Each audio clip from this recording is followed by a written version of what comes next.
Hi everyone, मैं काव्या चौधरी आप सबका वेलकम करती हूँ मेरी इस EMRS की जर्नी में, जो कि आगे चलकर BCI तक चलेगी। तो आज की वीडियो में अगर हम बात करें, आपके पास सिर्फ 30 डेज़ अगर बचे हैं मान लीजिए, क्योंकि हमारे जो एग्ज़ाम है वो हो सकता है जल्दी हो जाए। 30 डेज़ हम हार्डली मान के चलते हैं कि इतने तो हमें मिलेंगे ही मिलेंगे ऑब्वियस है। प्लस जो हमें मिलेंगे वो बहुत अच्छा है, वो हमारे रिविज़न में काम आ जाएंगे। तो ये मान के चलो, अगर आपके पास 30 डेज़ बचे हैं और आप कंफ्यूज्ड हो रहे हो कि सिलेबस को हमें कैसे कवर करना है, कहाँ से पढ़ना है, क्या पढ़ना और क्या छोड़ देना है, तो ये वीडियो आखिरी तक ज़रूर देखना। इस वीडियो में मैं आपके साथ एग्जैक्टली बताऊंगी कि मैंने अभी अपना 30 डेज़ का जो प्लान है, जो टाइम टेबल है, वो कैसे किया है और डेली कैसे पढ़ना है और कौन सी स्ट्रेटजी आपको फॉलो करनी है, ताकि सिलेबस भी कवर हो जाए और आपका थोड़ा बहुत रिवीजन भी हो जाए। फिर हमें जो 30 डेज़ के बाद में जो एक्स्ट्रा डेज़ मिलेंगी वो हम प्रॉपरली रिवीजन में काम ले सकते हैं। तो एक चीज़ तो ये कि मैं आपको स्टार्टिंग से बोल रही थी कि जब तक हमारा रिज़ल्ट नहीं आ जाता, तब तक उससे पहले पहले हम जो हमारा पाइथन है, जो बहुत अच्छा स्कोरिंग है और ज़्यादातर लोगों को ये नहीं आता, मतलब ये हमारे कोर्सेज़ में सिलेबस में उस टाइम पर नहीं था, अब ये ऐड हो रहा है ज़्यादा, मतलब पॉपुलर हो रहा है।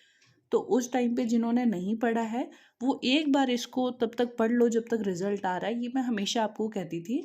और आई नो कि आप में से बहुत से साथी लोगों ने ये चीज़ पढ़ भी ली होगी।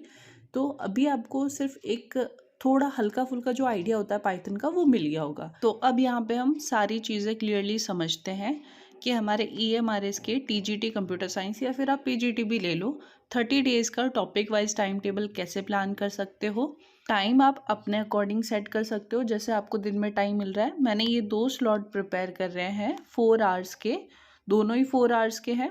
और यहाँ पे एडिशनली सबसे पहले आपको क्या करना है कि आपको अपने जो सिलेबस है उसका प्रिंट आउट अपने आंखों के सामने रखना है हमेशा। दूसरी NCERT की PDF ले लो, चाहे बुक ले लो, जो है वो आपके पास अवेलेबल होनी चाहिए। तो आपका इस अकॉर्डिंग जो भी टाइम टेबल सेट होता है, वैसे आप अपने अकॉर्डिंग भी इन 4 आवर्स को डिवाइड कर सकते हो। बस ये चीज़ का ख्याल रखना कि स्टार्टिंग में जब आप प्रिपरेशन स्टार्ट करोगे, तो उस फेज़ में ना आप दौड़ने की, भागने की कोशिश मत करना, क्योंकि आप अपनी अंडरस्टैंडिंग बिल्ड कर रहे होगे, तो उसमें थोड़ा टाइम लगता है। आप ये बिल्कुल भी टेंशन लेने मत लग जाना स्टार्टिंग में कि मेरा तो यही कंप्लीट नहीं हुआ, ये टॉपिक भी बचा है, यहाँ पे मैं परफेक्ट नहीं हूँ या मेरी परफेक्शन नहीं आ रही है।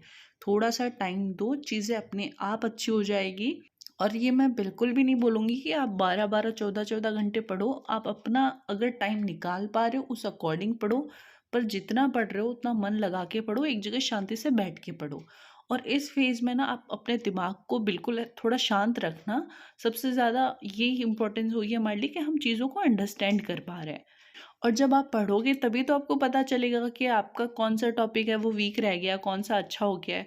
फिर रिवीजन के टाइम पे हम जो वीक वाला है उसको दोबारा और अच्छे से ज़्यादा टाइम दे के पढ़ेंगे। पर एक बार तो आपको 30 डेज़ के अंदर पूरे सिलेबस से गो थ्रू हो जाना है। तो अभी हम आगे बढ़ें, उससे पहले आप जो हमारा सिलेबस है उसका PDF ओपन कर लो। और आप अपने अकॉर्डिंग, चाहे आज से, चाहे कल से, चाहे परसों से, जब से भी स्टार्ट करें, इस फ्लो के अंदर स्टार्ट कर सकते हो। तो सबसे पहले हम लोग बात करते हैं, तो यहाँ पर अभी आपके पूरे डेज लिखे हुए हैं 30 डेज तक। यहाँ पे हमारा लाइब्रेरी वाला जो मेरा फर्स्ट लॉट है वो मेंशन है, यहाँ पे सेकंड वाला मेंशन है। और टाइम आप अपने अकॉर्डिंग जैसे आप कंफर्टेबल रहो वैसे आप लोग पढ़ सकते हो। तो फर्स्ट डे हमें क्या क्या चीज़ें पढ़नी है? बेसिक कंप्यूटर ऑर्गेनाइजेशन पढ़ना है, और सेकंड स्लॉट में टाइप्स ऑफ सॉफ्टवेयर पढ़ेंगे। डे 2 के अंदर हमें ऑपरेटिंग सिस्टम पढ़ लेना है फर्स्ट लॉट के अंदर, और फिर उसके बाद में बूलियन लॉजिक्स जो होते हैं वो। थर्ड डे की अगर हम बात करें तो नंबर सिस्टम पढ़ लेंगे और एनकोडिंग स्कीम भी हमारा कवर हो जाएगा। आई होप कि आप लोगों ने PDF ओपन कर ली होगी और इस सीक्वेंस पे आप मैच भी करते चलना। डे 4 पे हमें सिस्टम बसेस पढ़ना है और CPU स्ट्रक्चर हमें स्टार्ट कर देना है। डे 5 पे हम टॉपिक को कवर करेंगे वर्ड प्रोसेसर वाले को, और सेकंड शिफ्ट के अंदर स्प्रेडशीट और प्रेजेंटेशन PPT के जो भी टूल्स है वो कवर करेंगे। और अगर आप ये फिक्र कर रहे हो कि इन सबको हम पढ़ेंगे कहाँ से, कवर कहाँ से करेंगे, तो फर्स्ट चीज़ कि आप या तो कोई कोर्स ले लो। और कोर्स की अगर बात करो कौन सा अच्छा है, तो मैंने अभी नॉलेज गेट वाला जो है वो लिया है। परफेक्शन की अगर आप बात करो तो 100% आप कोई भी कोर्स लोगे, EMRS के ऊपर बेस्ड 100% कोई नहीं है। हाँ ये है कि कोर्स में अगर आप इन्वेस्ट करते हो तो आप, हमारे पास क्या लिमिटेड टाइम है, मेन ये चीज़ रहेगी, वरना हम फ्रीली अपने अकॉर्डिंग भी चीज़ें देख सकते थे, सब कुछ अवेलेबल है आज की दुनिया में। पर ये है कि हमारे पास इतना टाइम अभी नहीं है कि हम चीज़ें ढूँढने में वेस्ट करें टाइम को। सेकंड चीज़ कि हमें प्रैक्टिस करनी है बहुत ज़्यादा डिस्क्रिप्टिव की। बस ये है कि कोर्स अगर आप परचेज़ कर लोगे तो आपको 75 या 80% तक आपको एक डायरेक्शन मिल जाएगी, जो डिस्ट्रैक्शन नहीं होगा।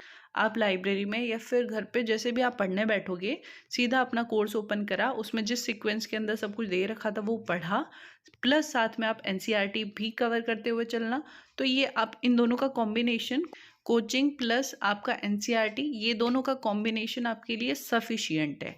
साथ में मैं भी ट्राई करूँगी कि आपको डेली जो मेरी सीरीज़ चल रही है अभी, इस सीरीज़ के अंदर मैं वीडियो के लास्ट में आपको कुछ क्वेश्चंस देकर जाऊँ, इसी फॉर्मेट में, जिस फॉर्मेट में हम लोग डे 1 डे 2 ये सब कर रहे हैं ना, उसी फॉर्मेट के अंदर मैं आपको क्वेश्चंस भी देख के जाऊँ। जैसे अगर ये टॉपिक आज कवर हो गया तो उसके मैं आपको टॉपिक्स के क्वेश्चंस दे दूँगी डिस्क्रिप्टिव।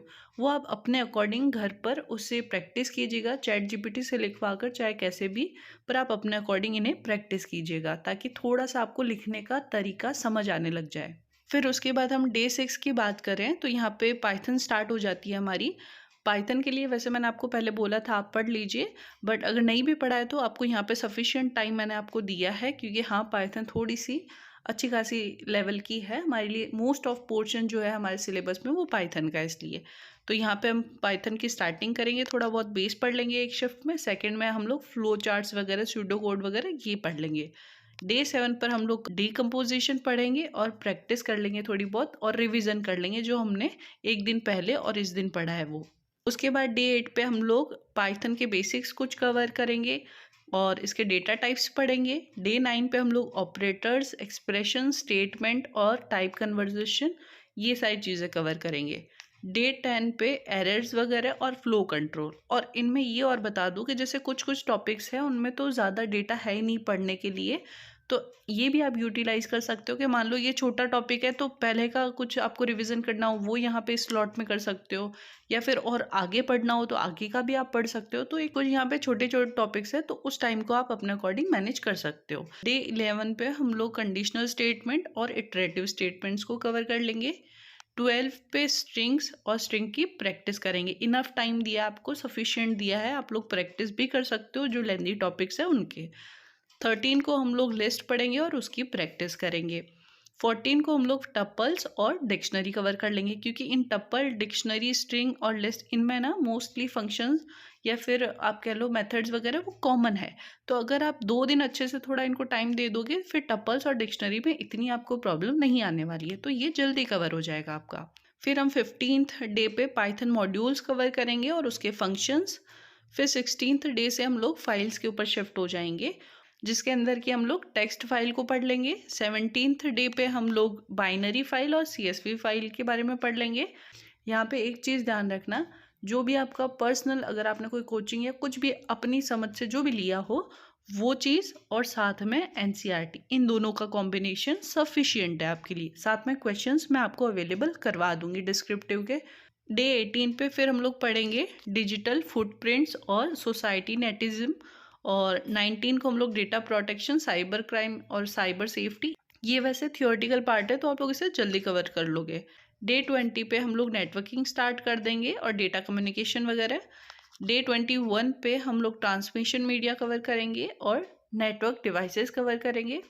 उसके बाद में डे 22 को नेटवर्क टोपोलॉजीज वगैरह हो गया, टाइप हो गया नेटवर्क के, नेटवर्क प्रोटोकॉल्स हो गया और वेब सर्विसेज, इनको कवर करेंगे।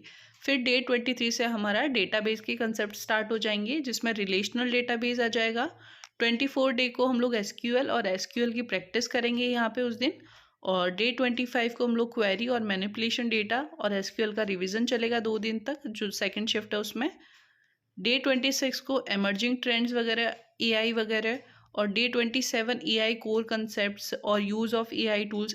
ये जो 4 टॉपिक्स है वो मोस्टली आपके थियोरेटिकल बेस्ड ही है, तो आप इनको जल्दी कवर कर लोगे, डोंट वरी। फिर यहाँ पे 28, 29 और 30 तक रिवीजन है। आपको अपने अकॉर्डिंग भी कुछ सही लगे वैसे आप रिवीजन कर सकते हो, जो मैंने बनाया है वो मैं बता देती हूँ। आप एक सेक्शन के अंदर पाइथन का रिवीजन कर सकते हो। अगर ये टाइम आपके लिए सफिशिएंट नहीं हो तो एक पूरा दिन ले सकते हो आप लोग पाइथन का रिवीजन करने के लिए। फिर उसके बाद में सेकंड प्रायोरिटी आपको DBMS के रिवीजन को देनी है। फिर कंप्यूटर नेटवर्क्स को देनी है, फिर सीओ को देनी है। ये मैंने आपका रिवीजन भी प्रायोरिटी बेस्ड पे ही करा है कि पहले हमारे लिए पाइथन है, फिर डीबीएमएस, फिर नेटवर्क्स वगैरह और ऑर्गेनाइजेशन। उसके बाद डे 30 तक आपको फुल रिवीजन एक बार को कर लेना है और उसके बाद से आप लोग प्रिपेयर हो मॉक टेस्ट वगैरह और वीक जो भी एरिया है आपके वो कवर करने के लिए। तो ये पूरा आपका आगे का 30 डेज का पूरा प्लान है। आप लोग अपने अकॉर्डिंग इसे यूटिलाइज करो। और लास्ट में ये कि आप टेलीग्राम ग्रुप को ज्वाइन कर लेना। उसका रीज़न है क्योंकि वहाँ पे हमारे जैसे बहुत से कैंडिडेट्स हैं, बहुत से साथी लोग हैं, तो आप उन सब से कम्युनिकेट कर सकते हो। ज़रूरी नहीं कि मुझे सारी चीज़ों की नॉलेज हो, अगर मुझे नहीं हो तो वो वहाँ पे आपको हेल्पफुल नेचर के हैं, वो डिस्कस कर सकते हैं आपके साथ। तो इसलिए आप लोग टेलीग्राम ग्रुप को भी ज्वाइन कर लेना। बाकी अगर आपका कोई डाउट रहता है तो आप लोग कमेंट कर सकते हो। तो आज की वीडियो में इतना ही, मिलते हैं नेक्स्ट वीडियो के साथ में। Thank you.